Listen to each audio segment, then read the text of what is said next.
faire avec la langue de Molière parce que la cible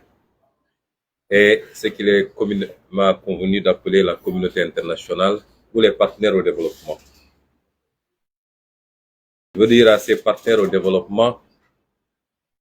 que le président de la République du Sénégal, celui-là qui vient vers eux, puisque le peuple sénégalais a fini de lui tourner le dos, pour dépeindre l'opposition sénégalaise sous les habits et le visage d'une opposition d'abord irresponsable, violente, une opposition qui abriterait des terroristes, une opposition qui serait contre les intérêts étrangers, puisque c'est ce tableau qui est présenté aux chancelleries et aux différentes institutions internationales. La plupart du temps, ces derniers ne font aucun effort pour avoir le contact minimum avec cette opposition qui a fini d'avoir la confiance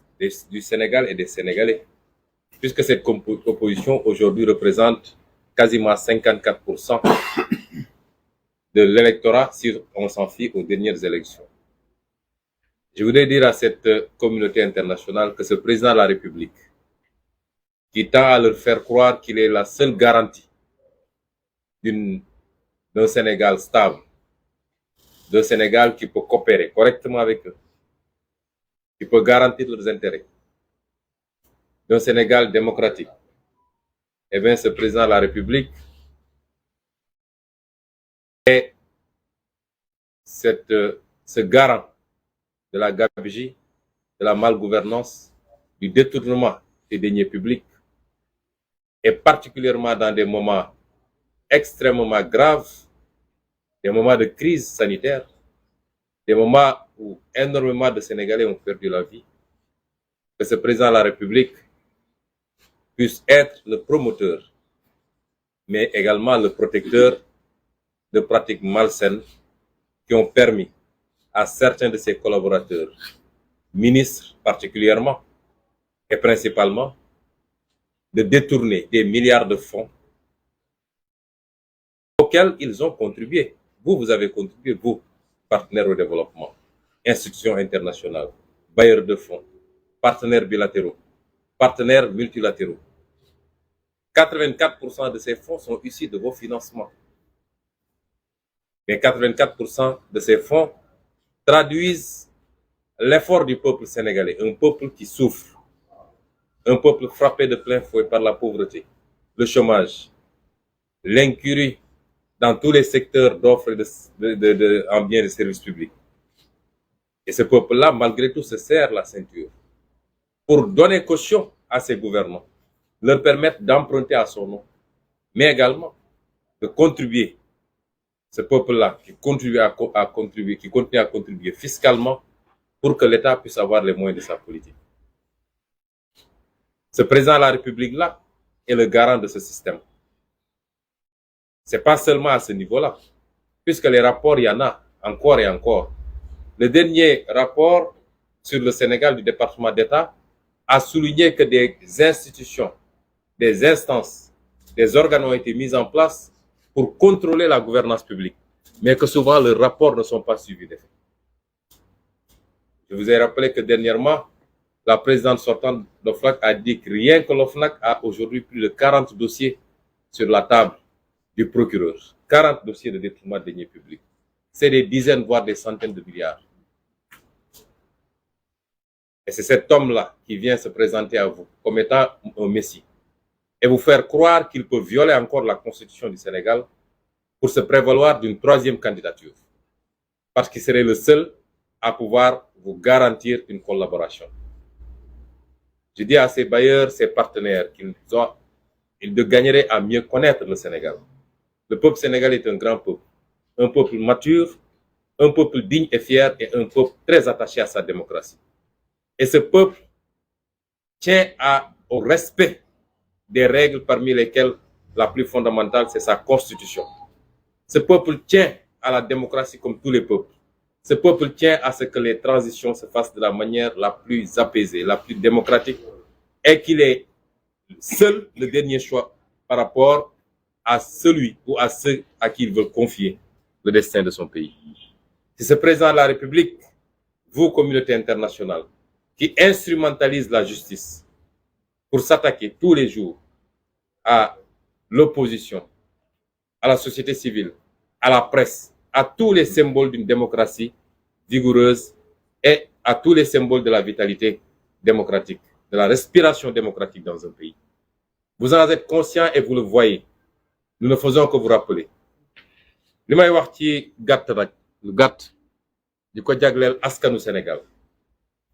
mooy li xew bettul kenn. xam nga il faut ñuy waxante dëgg. bu ñu mel ni xamuñu woon li xew wala ñu mel ni lii daf ñoo bett. lii daf fee am amaat fi amaat fi amaat fi. fi ñuy wax coowal pétrole bi ñun ñu wax ci lu bëree bëri waaye dafa mel ni dégguñu woon. il a fallu que ay journalistes bitim réew BBC def reportage coow li ne gañ looloo andi woon suñuy 400 000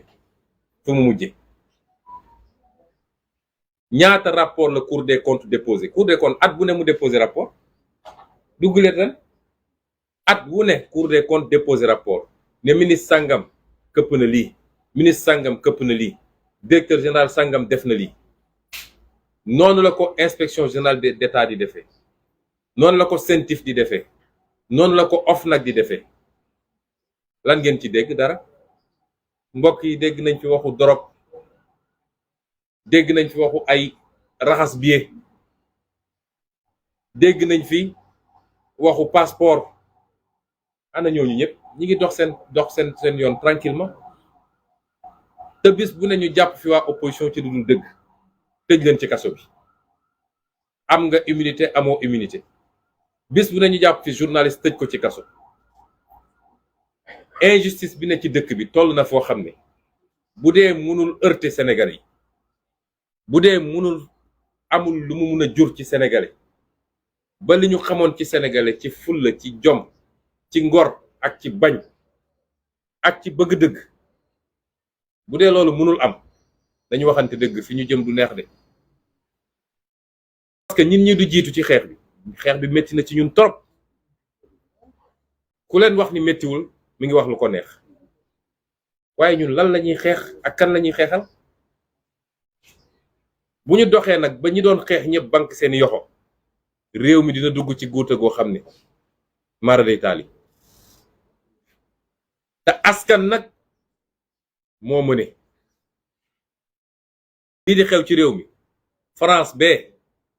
Nicolas Sarkozy président de la République la woon, président de la République. tey ñu ngi koy topp ci lan? surfacturation ci campagne am. du xaalisu France de, nee nañu Kadhafi ko jox xaalis mu def ay surfacturation pour nëbbu loolu lañ koy toppee tey. ba en première instance dañ ko condamné 1 an ferme mu def appel. xoolal loolu. wax naa leen keroog kaawu député eurodéputé polonaise boobu nga xam ne Qatar la dem ñu may ko xaalis. du xaalisu Pologne, du xaalisu Union européenne. tey ma nga kaso.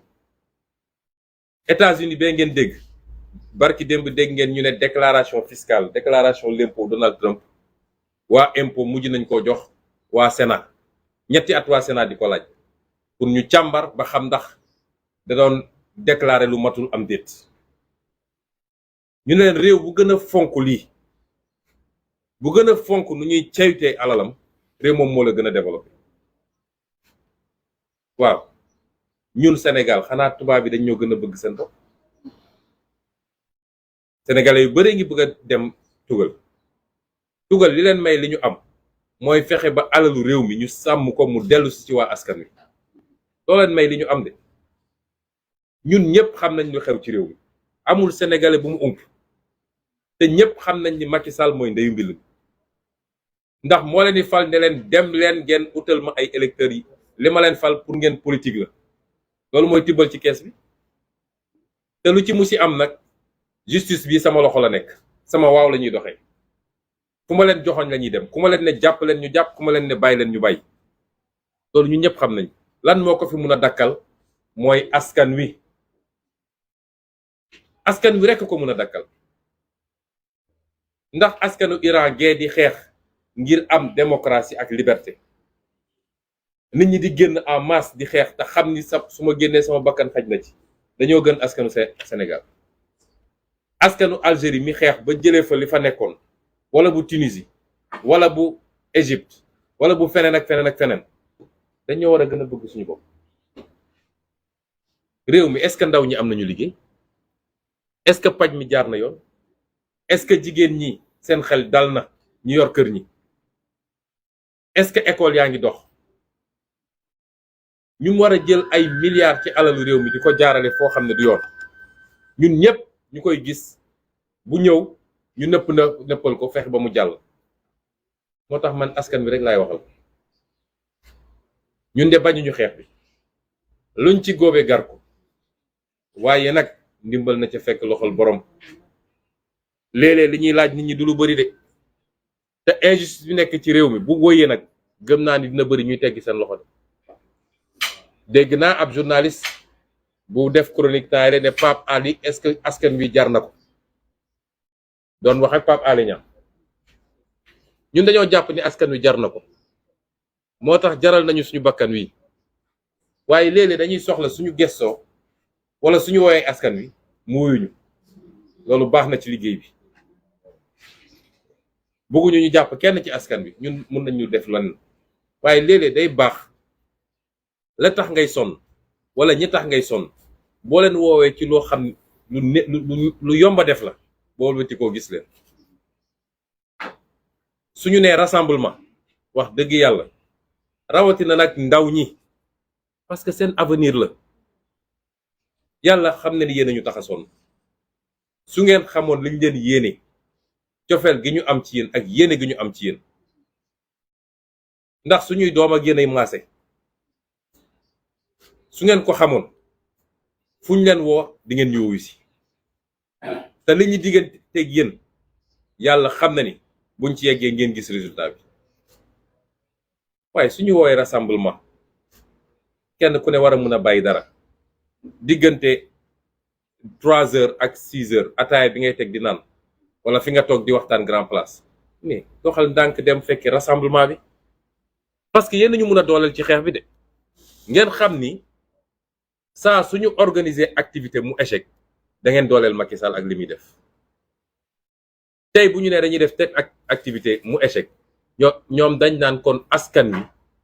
faalewu leen yéegu leen askan wi ñun lañu àndal askan wi li ñuy def naqariwu leen milliards yëpp ñu tudd fii ay nit randal ko askan wi dafa tàccu sax ne bravo loolu mooy tax mbir mi du gaaw a jeex bu weesu rek ñu andi beneen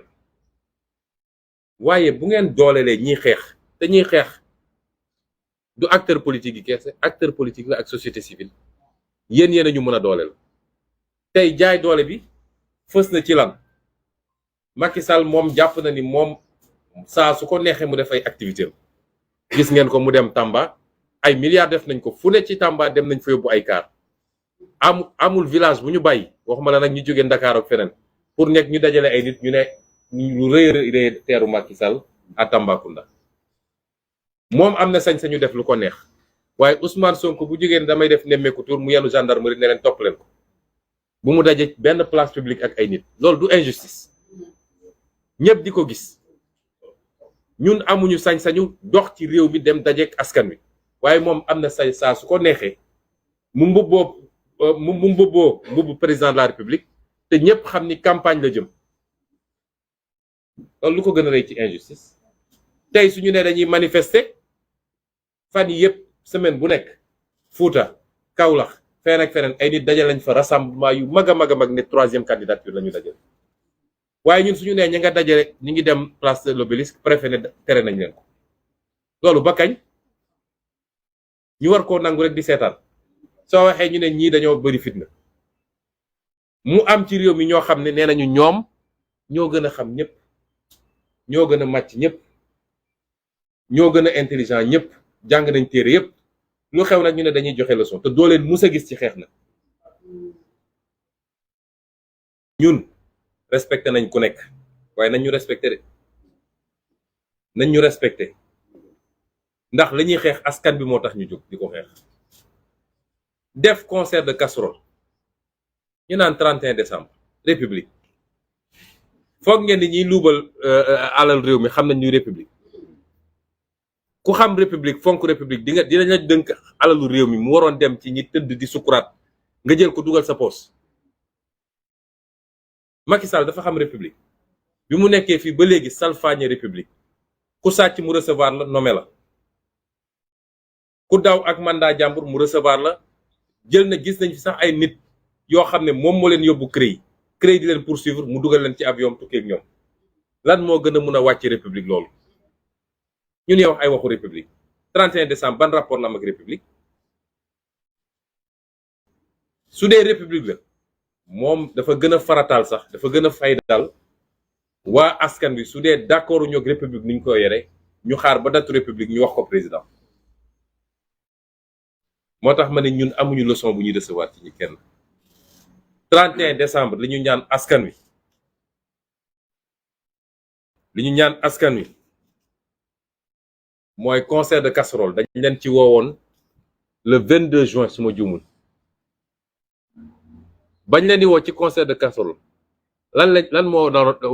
taxoon ñu woo leen mooy suñu liste élection législative bi ñu téye woon du woon alalu réew mi de du woon alalu réew mi du pétrole réew mi dañu ne suñuy liste yu gars yi téye te waruñu koo téye ngeen wuyu ci loo xam ne dafa kay woon sax suñu jot tubaab nag danaan qui peut le plus peut le moins mooy bu dee liñ leen wowoon suñu affaire la ñun Yewwi Askan Wi donte ñun jàpp nañ Yewwi Askan Wi mooy askan wi tey suñu leen woowee ci xaalisu alalu réew mi ñu luubal ak danger yi am ci démocratie Sénégal tey nga xam ne 2023 bi Khalifa Ababacar ñaanaat ñun ñëpp ñuy ñaan waaye xel mën naa tey 2023 bi ku ko xam ak ku ko xamul kon suñ leen woowee ci loolu ne leen nag liñ leen woo jafewut xale bu am 5 ans sax ba mag mu am 95 ans mën nga taxaw sa terrasse wala sa balcon wala sa ëttu kër wala sa buntu kër daal di dóor ci casserole yi loolu jafewut laajuñu askan wi lu bari ñiy wax bëgg a nërmal seen xel ñoom ñëpp dafa am ñu leen yebal pour loolu mooy saa suñu yëkkatee dara rek ñoom lu ñuy def ba saboté ko ci loolu la ñuy nekk waaye buñ ko saboté mu jàll xam leen ni yéen lañu saboté yéen askan wi waaye du ñun lañu saboté dañoo bëgg 31 décembre lañ leen ci laaj bariwul diggante 20 ak 30 minutes mooy bu ñaar fukki waxtu doore tàmbale muy 20h ba 20h20 20h30 bariwul jafewul dañu bëgg fu nit toll ci Sénégal wala ci àdduna sax muy riir ndax biñ ko defee le 22 juin TV5 France 24 BBC CNN ba Al Jazeera ñëpp ko wone woon Sénégal il faut ñu woon àdduna bi ni ñun am nañu lu ñu naqari ci ni ñu yoree réew mi léeg-léeg damay sama tournée yi may def damay dem ci àll bi ci village yi jigéen ñi dañuy génn ak seeni cin di ma teeru ma xam ni kon concert casserole yeggoon na fu ñu ko xalaatul woon peut-être grande ville yi lañ doon gis dañoo bëgg yow chauffeuru taxi bi yow borom camion bi yow borom jakarta bi yow chauffeur particulier bi bu la fekkee ci circulation bi à partir de 20h le 22 juin gisoon nañu sax chauffeur taxi boo xam ne casserole yi la jël takk ko ci oto bi di daw ci ni dañoo bëgg bu 20h jotee fu nit toll ci àdduna xam ni askan wi kontaanul ci Macky Sall ak njabootam ci ni ñu yore réew mi ci jamono joo xam ne askan wi sonn na loolu bariwut yow mi nekk sa biir kër ak âge boo munti am ak ngay góor wala jigéen le 31 décembre Sénégal war na riir ba suuf si sax di yëngatu parce que Macky Sall loolu rek la xam langage boobu ñuy fàttali nag ñun plan d'action la ñu am ñun Yewwi Askan Wi dañu woote ci ñaar bu ci njëkk mooy 31 décembre concert de casserole ñaareel bi mooy le 6 janvier rassemblement waaye lii dafa weesu mbirum parti politique wala mbirum société civile wala mbirum daayira wala mbirum lii ak lële moo tax ñu ne comme waa société civile bi ñoom woote nañu ñoom it le 30 ñuy woo sénégalais bu ne bu ko mënee te fekke ko te tal ko bu mu ci tàyyi na jóg dem place de l'Obélisque dooleel société civile également ci woote bii mu woote. lii de du lu bari lu ñu laaj askan wi te nag askan mooy changer réewam kenn du ko changer ci place am kon ñu ngi leen di gërëm di leen sant di ñaan yàlla mu yokk ñu sutura yokk jàmm ci réew mi may ñu Macky Sall ak ñi mu àndal nga xam ne nitu fitna lañu te fitna bi li leen ciy dooleel mooy ni ñuy utiliser police gendarmerie ak justice yàlla nañu yàlla tàqaleeg ñoom ci jàmm yàlla nañu yàlla tàqaleeg ñoom ci jàmm yéene yi nga xam ne yéene yu bon la ñu am ko ci réew mi am ko nit ñi yàlla na ko yàlla wëlbati ci ñoom di dellu ñaanal nag suñu kilifa Serigne Salih Mbacké nga xam ne taxawaayam ak liggéeyam ci Sénégal ñëpp xam nañ ko tey yàlla def muy anniversaire bi muy wàcc liggéey yàlla na ko yàlla yërëm jéggal ko yokk leeram fi mu tëdd taas ñu ci barkeem li mu mus a liggéey ak li mu mus a ñaan te yàlla nangu ko yàlla na ko yàlla tasaare ci Sénégal tasaare ko ci àdduna di nuyu Serigne Cheikh Salih Mbacké di sama sëriñ di sama baay yor xilaafa gi tey di ñaan yàlla may ko wér-gu-yaram may ko gudd fan bàyyi ko fi lu yàgg-yàgg liggéey bu rëy bi muy def te ñëpp teg ci bëtam diggante daara ji ak tool yi ak tabax ay jàkka yàlla na ko yàlla yokk ci liggéey boobu ñu ngi leen gërëm di leen sant asalaamaaleykum. Voilà, je vous remercie à tous et voilà, on en a fini. Merci beaucoup.